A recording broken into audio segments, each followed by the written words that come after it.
শক্তিশালী স্থানীয় সরকার ব্যবস্থা গঠন করতে হলে শক্তিশালী স্থানীয় সরকার প্রতিনিধি প্রয়োজন। একটা রাষ্ট্রের মধ্যে দুইটা সরকার ব্যবস্থা, একটা সেন্ট্রাল গভর্নমেন্টের সিস্টেম আর একটা লোকাল গভর্নমেন্টের সিস্টেম। এখন লোকাল গভর্নমেন্টের এর মাধ্যমে একদম রুট লেভেলে, গ্রাম লেভেলে, যেটাকে বলা হয় যে শহর, একদম ভিলেজ রুট লেভেল থেকে মানুষকে সহায়তা করা যায় সরকারের এই সেন্ট্রাল গভর্নমেন্টের মাধ্যমে। এখন দেখা যায় সরকারের বিভিন্ন প্রজেক্ট বাস্তবায়িত হয়, বয়স্ক ভাতা, বিধবা ভাতা, পঙ্গু ভাতা, অথবা সরকারের যে রিলিফ আছে, বিজিবি রিলিফ আছে, কাবিখা আছে, টিআর আছে, বা অন্যান্য যে উন্নয়নমূলক কাজ করে গভর্নমেন্ট বিনামূল্যে মানুষের চাল সহায়তা করে, অথবা যেটাকে বলা হয় যে স্বল্প মূল্যে যে দ্রব্য সরবরাহ প্রদান করে, সেগুলো কিন্তু স্থানীয় সরকার, লোকাল গভর্নমেন্ট অথরিটির মাধ্যমে প্রদান করে থাকে সরকার। এখন স্থানীয় সরকার ব্যবস্থাকে শক্তিশালী করতে হলে অবশ্যই স্থানীয় সরকার ব্যবস্থাতে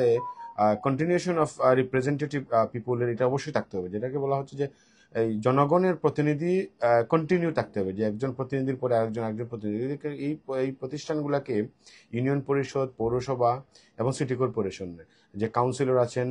মেয়র আছেন, পৌরসভার মেয়র আছেন, কাউন্সিলর আছেন, ইউনিয়ন পরিষদের চেয়ারম্যান আছেন, মেম্বার আছেন, এবং উপজেলা পরিষদের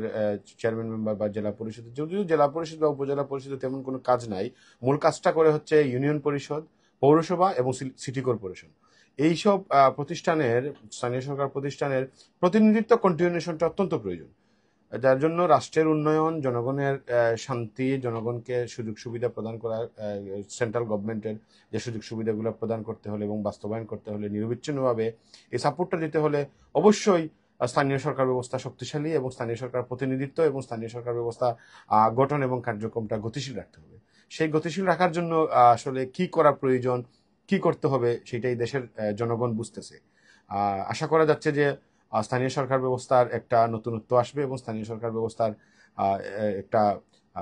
উল্লেখযোগ্য অগ্রগতি এবং উন্নতি অচিরেই সাধারণ জনগণ দেখতে পারবে।